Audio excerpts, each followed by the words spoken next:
For today's video mga ka-idol, so i-paste ko lang po sa inyo mga ka-idol. So pakita ko po sa inyo ang ating menu for today. So yan na po ang ating finished product sa ating niluluto mga ka-idol. Sana nagustuhan po ninyo mga ka-idol ha. Okay. Yun ang ating ulam po ngayon mga ka-idol. Simpleng pamaraan sa pagluto lang mga ka-idol. Okay. So sundan na po ninyo ha, para makuha po niyo kung paano ko niluluto mga ka-idol. Okay. So ito na po si Boknoy mga idol. Mga idol, so luto na po yung ating menu for today. Chicken backbones and liver mga idol, gisado. Simpleng pamaraan sa pagluto mga idol, no? Tingnan niyo po.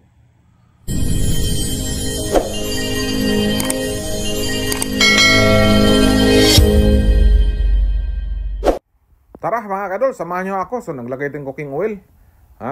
At ito po ang ating pamaraan sa preparation po sa ating garlic mga kaidol. So nag-add tayo ng minced garlic mga kaidol. So pinapakita ko po sa inyo yung aking preparation mga kaidol. Isote lang natin until na golden brown at palabasin po ang kanyang aroma mga kaidol. So nag-prepare tayo ng chopped onions mga kaidol. So i-add natin yung ating chopped onion. Okay. So, stir na po natin, isuti natin siya until siya na malalabas po ang kanyang aroma mga kaidol. Nag-add tayo ng chicken backbones mga kaidol. Okay? So, imikos-mikos natin mga kaidol. Siyempre, nag-add tayo ng soy sauce at grind whole black pepper. So, lagyan natin ng chili mga kaidol para maanghang kasi malamig ang panahon ngayon mga kaidol. Masarap pag maanghang yung ating luto. Para pawisan na po tayo. So nag-add tayo ng soy sauce, naglagay tayo ng tomato paste mga kaidol. Sikreto natin yan sa ating pagpasarap sa ating mga luto mga kaidol. So imikos-mikos uli mga kaidol. At nag-add tayo ng ajinomoto, white sugar, at siyempre yung ating Knorr seasoning powder. Yan ang ating sikretong pangpasarap mga kaidol. So takpan natin siya until lalabas po ang katas ng manok mga kaidol. Okay. So read na mga kaidol. Okay.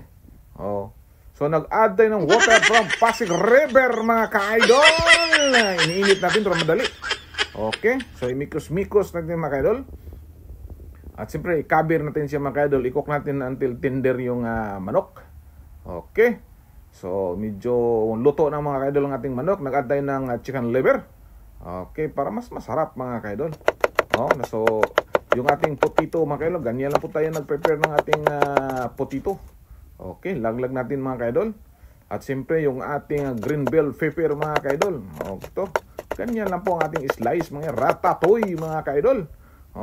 So imikos-mikos uli natin mga kaidol. Tapos takpan natin until malambot na po yung ating potito. Okay, malambot na mga kaidol, pwede na. Amoy pa lang mga kaidol, ulam na. Oh my God! Mapalaban tayo sa kainan nito mga kaidol. So nagdagdag tayo ng iodized salt para tumpak ang timpla mga kaidol. At mapawaw tayo sa sarap mga kaidol. Baka malunok yung ating dila mga kaidol. Okay. So plating sa po mga kaidol. Ganyan lang po mag-plating sa Boknoy mga kaidol. Para maganda yung ating presentation mga kaidol. Kahit tayo lang kumakain, pagandahin natin. Okay. So ito na po yung mga kaidol. Ready for serving na tayo mga kaidol sa ating menu for today. Talagang ubos ang bahaw mga kaidol. Sigurado, taob ang ating rice cooker nito mga kaidol. Lalong lalaki yung abs ni Boknoy nito mga kaidol. Lalong kumakain. So minsan tayo magluluto. Okay. Pasarapin natin mga kaidol pag tayo ang kumakain. Siyempre tayo ang kumakain So enjoy lang po natin. Tignan po natin si Boknoy mga kaidol. So luto na po yung ating menu for today. Chicken backbones and chicken liver mga kaidol, gisado. Simpleng pamaraan sa pagluto mga kaidol, no? Tingnan niyo po. Okay. So papakita ko po sa inyo nga tinitikman natin mga kaidol. Medyo mainit mga kaidol. Bagong luto, usok-usok pa. Oh my God! Wow! So panalo yung timpla mga kaidol. Medyo maanghang ng konti mga kaidol kasi damihan natin ng chili. So panalo nito sa kainan mga kaidol. So sarap po, nagustuhan po din yung menu natin mga kaidol ha. At subaybayan lang po niyo mula sa pag-umpisa hanggang sa pagtapos kung paano ko ginagawa itong mga kaidol. So, simple pamaraan sa pagluto lang mga kaidol. Thank you for watching mga kaidol.